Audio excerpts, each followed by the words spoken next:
अस्सलामुअलैकुम। हमारा टॉपिक चल रहा है कॉन्स्टिट्यूशन ऑफ पाकिस्तान। और कॉन्स्टिट्यूशन ऑफ पाकिस्तान में जो लास्ट हमारा टॉपिक था उसके अंदर सुप्रीम कोर्ट ऑफ पाकिस्तान हमने देखा था और वो उसके अपॉइंटमेंट्स तक देखा था। आज जो टॉपिक है वो ज्यूरिसडिक्शन टू ऑनवर्ड है कि किस किस तरह कौन कौन सी ज्यूरिसडिक्शन होती है सुप्रीम कोर्ट की। फॉर एग्ज़ाम्पल ओरिजिनल ज्यूरिसडिक्शन है, ओरिजिनल ज्यूरिसडिक्शन के बाद एपलेट ज्यूरिसडिक्शन है, एपलेट के बाद एडवाइजरी है और फिर रिव्यू है। तो ये ज्यूरिसडिक्शंस हैं कौन कौन सी? Original 184, appellate 185, advisory 186। ठीक है, ये जैसे कि मैंने लिख दिया, और रिव्यू 188। ठीक है, तो ये ज्यूरिसडिक्शन है। और 184 आपने बहुत सुना होगा, सो मोटो एक एक्शन लिया जाता है। 184 सब सेक्शन ये ओरिजिनल जिसको हम सो मोटो कहते हैं, सो मोटो। ठीक है, जो अपने आप 184(3) के तहत, वो अभी हम इसको डिटेल में देखते हैं। ठीक है, तो वो है। अभी ज्यूरिसडिक्शन क्या होती है कि कौन कौन सी कैसे ये कब कब कैसे कैसे सुन सकती है और कैसे ये काम करती है। ठीक है, अब number 1, original jurisdiction of a supreme court. The supreme court shell to the exclusion of every other court have original jurisdiction in any dispute between any two or more governments। पहली बात किसमें? 2 or more government के ख़िलाफ़ के दरमियान में क्या है, कोई डिस्प्यूट है तो उसको ये क्या करेगी, ओरिजिनली सुन के नहीं, ओरिजिनली ये रिजॉल्व करेगी। नंबर 1, द गवर्नमेंट का मतलब है federal government and provincial government, कोई भी हो सकती जी, इसके पास है ओरिजिनल ज्यूरिसडिक्शन में। ठीक है, जैसे आप कहते हैं सिविल ओरिजिनल ज्यूरिसडिक्शन किसके पास है? डिस्ट्रिक्ट कोर्ट के पास। कौन सा सेक्शन है? Section 7 of Punjab civil code ordinance 1962। तो इसी तरह ओरिजिनल ज्यूरिसडिक्शन है हाई कोर्ट की भी, कि जब दो गवर्नमेंट्स के दरमियान कोई डिस्प्यूट होगा, 2 या 2 से ज़्यादा, उसने कहा गवर्नमेंट से मुराद आपकी गवर्नमेंट प्रोविंशियल गवर्नमेंट भी है और फेडरल गवर्नमेंट भी है। ठीक है, तो ये रिजॉल्व करेगा सुप्रीम कोर्ट जी। ठीक है, इसी तरह आगे है 1, इसका सब article 2, in exercise of jurisdiction conferred on it by clause 1 Supreme court shall pronounce declaratory judgment only. हाँ, इसमें जो जजमेंट आएगी वो डेक्लेरेटरी जजमेंट। अब डेक्लेरेटरी जजमेंट का मतलब ये होता है कि इसने एग्जीक्यूट नहीं करवानी होती, इसने सिर्फ डिसीजन देना और डिक्लेयर करना होता है कि आइदर वन गवर्नमेंट लड़ रही है दूसरी के साथ, दूसरी लड़ रही तीसरी के साथ, तो वो लड़ाई जो उनकी है वो है डेक्लेरेटरी जजमेंट के अंदर। ठीक है, ये सिर्फ डेक्लेरेटरी जजमेंट, वो डिक्लेयर करेगी कि ये सही है ये गलत है, बस ये डिक्लेयर करना होता है। वो एग्जीक्यूट हो जाती है क्योंकि वो मैं करूँ, वो करे, ये करे, फलां करे, कौन करे, बस ये डिसाइड कर देते हैं, पर फिर वो उनकी अपनी एडमिनिस्ट्रेशन होती है। और 184(3) सो मोटो वाली बात वो आपको पता है, without prejudice to the provisions of article 199। 199 में भी तो ज्यूरिसडिक्शन है ना हाई कोर्ट की, जिसको हम रिट ज्यूरिसडिक्शन कहते हैं, उसको तासुब रखे बिना the supreme court shall, if it considered that question of public importance with reference to enforcement of any of the fundamental rights. Chapter 1 of part 2 वो आपने देखा, जो fundamental right is involved have the power to make an order of the nature mentioned in said article। तो वो उस तरह का order कर सकती है।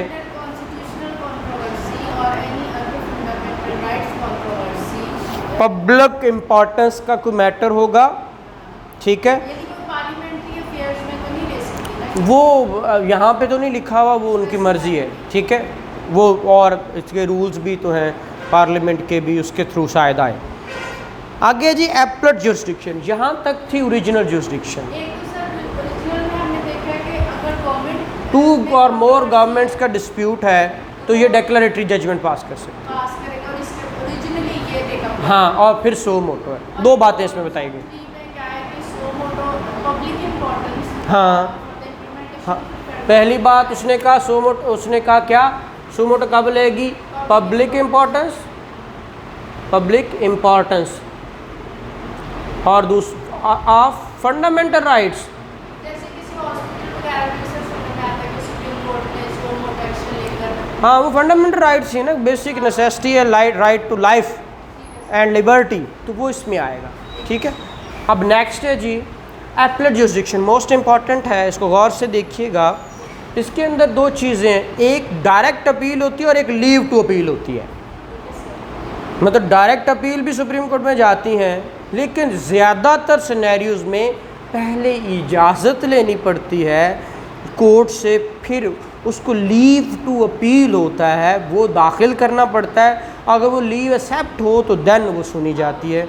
हाँ, तो वो जो हम 185(1) में पढ़ेंगे वो सिनेरियोज़ डायरेक्ट वाले हैं, लेकिन 2 में सिनेरियोज़ जितने भी हैं वो 3 बताता है कि लीव टू अपील के ज़रिए ही होंगे। वो यहाँ पे मेंशन किए हुए हैं। क्या, आप पढ़ते हैं, subject to this article the supreme court shall have jurisdiction to hear, Supreme Court के पास जुरिसडिक्शन है to hear, determine appeal from judgment, decree, final order और sentence of a high court. मतलब हाई कोर्ट, सुप्रीम कोर्ट कोई भी सुन सकता है, पहली बात ये कर रहा है 1 में। अब 2, an appeal shall lie to supreme court from any judgment, decree, final order और sentence of a high court. ये सिनेरियो मैंने लिखे हैं ABCDE और F, ये सिनेरियोज़ हैं, लेकिन इन सिनेरियोज़ को पढ़ने से पहले मैं 184(3) बढ़ा दूँ, क्योंकि वो कहता है 185(3) वो कहता है क्या, an appeal to supreme court from a judgment, decree, order, sentence of a high court in a case to which clause 2 does not apply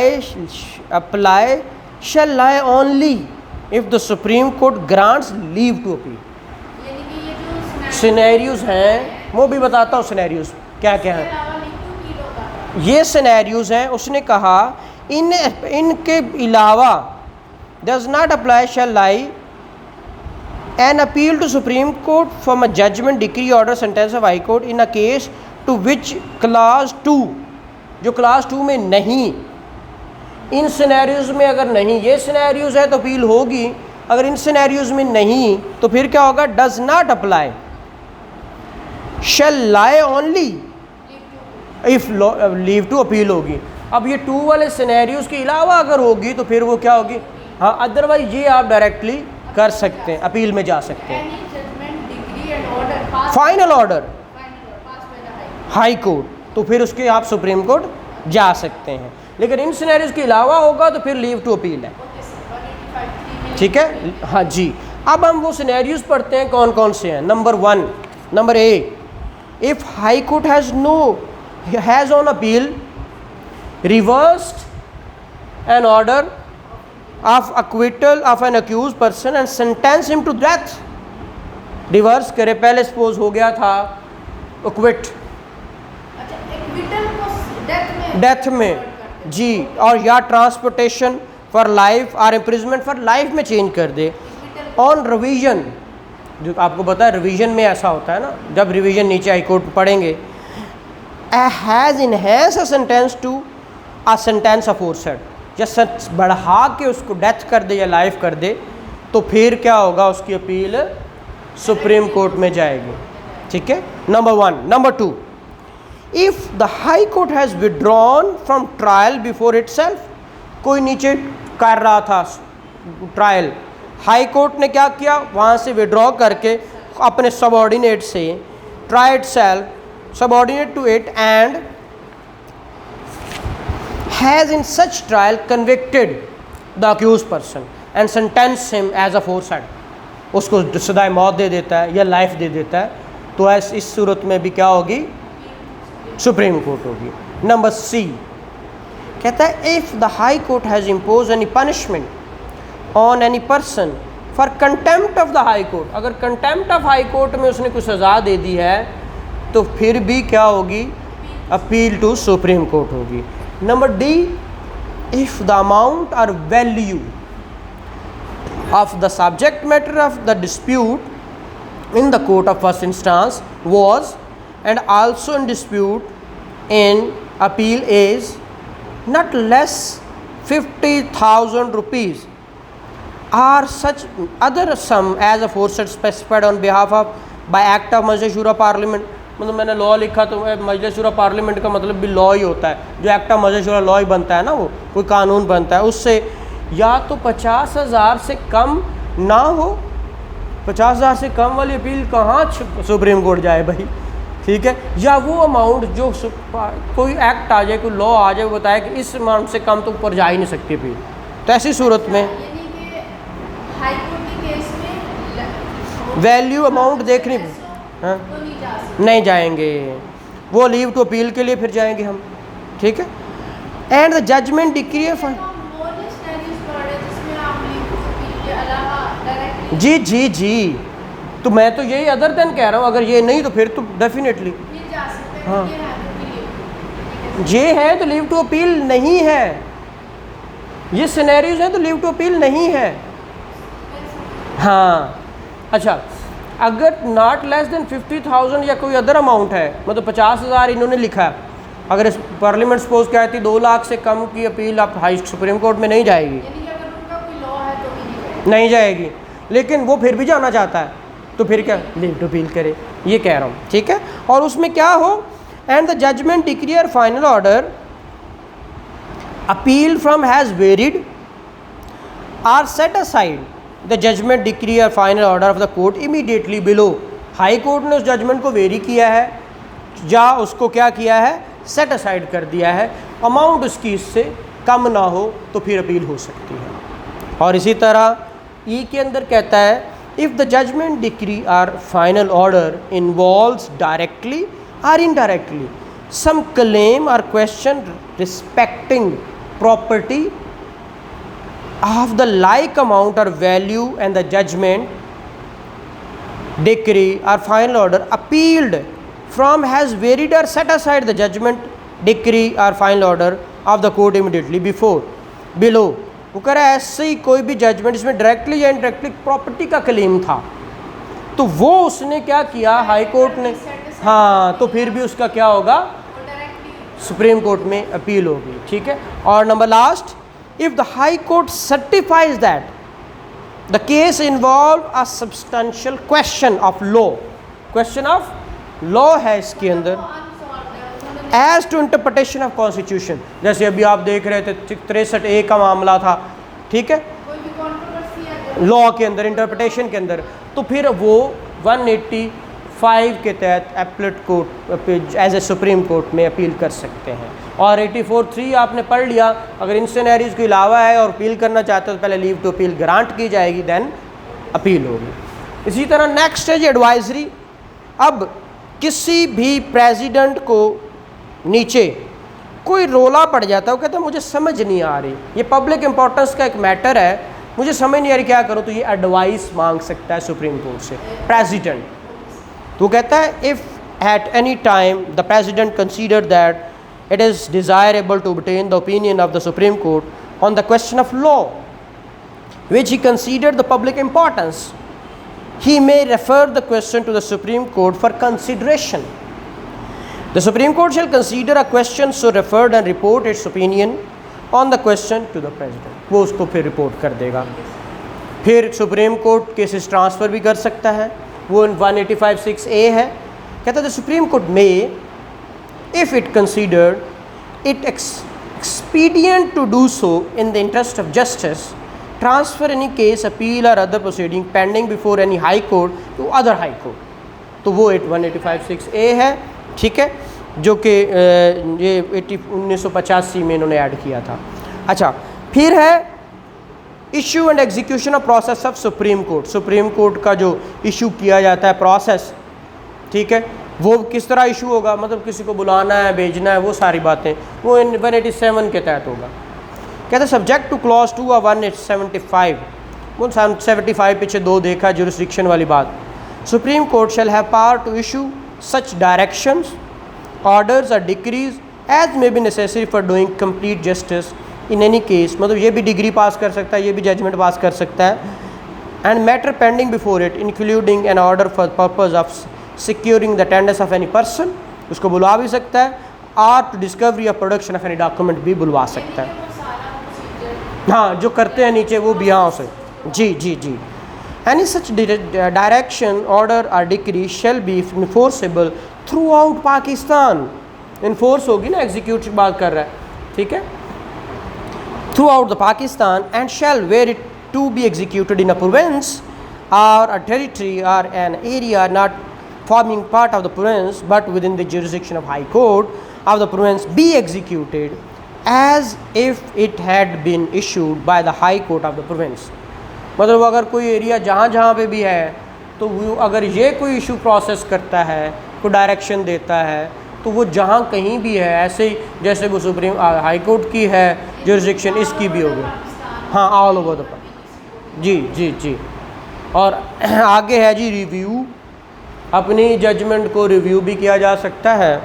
तो the supreme court shall have power subject to provision of parliament act of Majlis Shura parliament and of any rule made by supreme court to review any judgment pronounced or any order made by it. कोई order किया है या कोई भी judgement दिया है तो उसको वो क्या कर सकता है। और ये बड़ा decision of supreme court binding और अदर केसेस आप देखते हो, ये 201 भी आगे सुप्रीम जब आएगा तो कल मैं आपको कंपैरेटिव भी बताऊंगा कि अगर यहाँ पे जुरिस्डिक्शन है तो 199 इसके साथ पढ़ें, फिर है आपका इशू रिव्यू है इसके साथ, ये डिसीजन है इसके साथ 201 पढ़ना है, वो किस तरह होगा वो इंशाल्लाह कल मैं आपको पूरा चार्ट बना। High court, Supreme court, federal शरीयत कोर्ट, ये तीनों पैरेलल हैं, तो इसको मैं से तीनों का कंपैरिजन बनाऊंगा। और इसी तरह जो डिसीजन सुप्रीम कोर्ट का होगा, जितनी इससे नीचे बिलो कोर्ट्स हैं सारों पे इसकी जो डिसीजन हैं वो क्या होंगे, बाइंडिंग होंगे। वो कह रहा है any decision of supreme court shall to the extent क्या that it decides a question of law or is based upon or enunciates a principle of law be binding on all other court in Pakistan। और action in aid of supreme court all executives इसके action में आएंगे इसको aid करने के लिए। And judicial authorities throughout Pakistan shall act in aid of the supreme court, वो सारे इसकी मदद करेंगे जहाँ इसको मदद चाहिए होगी, ठीक है जी। जुडिशल अथॉरिटीज़ बाकी सारी all executives and judicial authorities all over the Pakistan. And rules है ये आपने supreme court rules and orders भी हैं, जैसे आप high court rules and order पढ़ते हो तो वो 191 के तहत बनाए जाते हैं। Subject to this constitution the law the supreme court may make rules regulating the practice and procedure of court. तो supreme court rules and orders भी हैं, वो भी आपने पढ़ने हैं। तो ये था आपका, थैंक यू वेरी मच।